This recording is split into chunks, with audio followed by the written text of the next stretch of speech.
That's what we have to do, is balance the incredible access, I think unprecedented in the Western world in terms of Canadians having access to that institution while making sure that it's secure. It's no small challenge, and I think we're in a better place today. So, Commissioner Paulson, what about all those warnings that had happened that seemed to, I don't know if they were ignored or not taken seriously, or what do you make of those?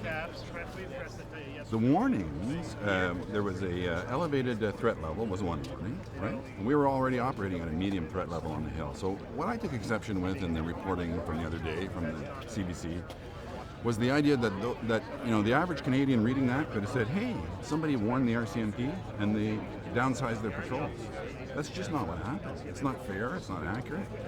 So I was pretty upset about that. I think the warnings were in recognition of an elevated threat level.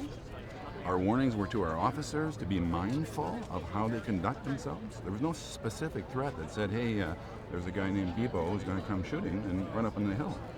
That said, we responded to those elevated threat levels.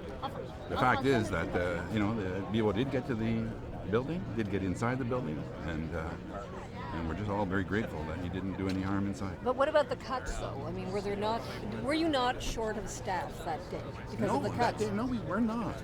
We were not. The staffing of Parliamentary Hill Security has been a multi-year struggle to get staffing levels that reflect the response that we have now. So we've been adding to resources. It's true to say that on the overall strength of the RCMP contingent there were vacancies. But in terms of what had to be deployed that day and what was there that day, that was all there that day. There was no shortage of patrols. Why didn't someone phone up to the Hill and say, lock the door?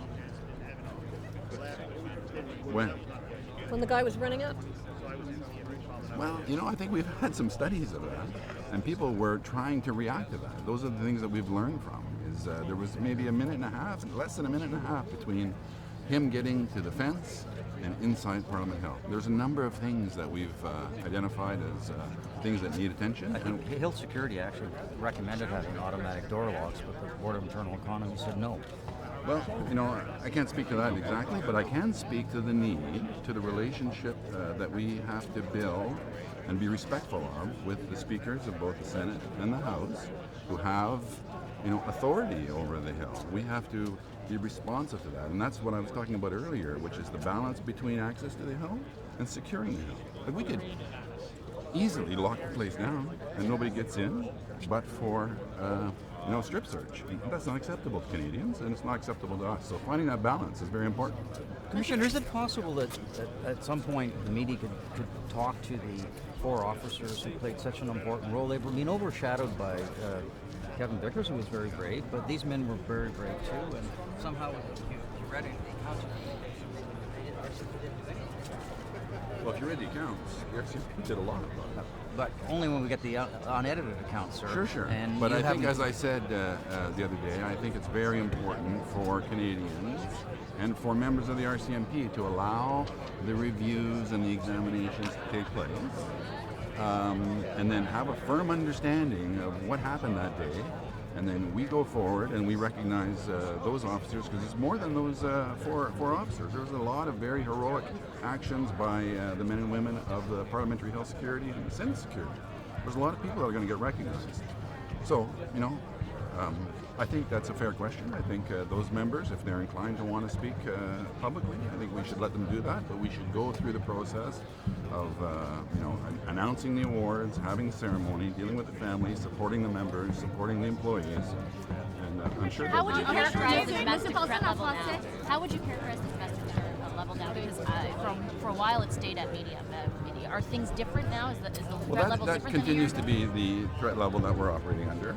We're always paying attention to changes in the threat level, and what we need to deploy here on the Hill is something that is immediately responsive to changes in the threat level.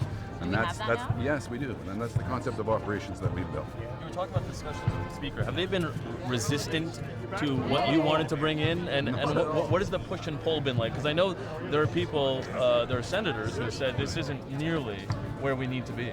that it needs to be way more secure than what we have right now. But the resistance have come from both sides of both speakers. No, I think in the development of the concept of operations, there was incredible cooperation between the House and the Senate, and we continue to. That's not me. No, I know, but I just want to sit down. I'm gonna let them know that it's over. So you're saying there is cooperation? And tremendous cooperation, and we are properly aligned with their authorities, respectful of the parliamentary privilege that exists there, both in the Senate and the House, and it's all good. So can I end it now and sit down? Thank you very much.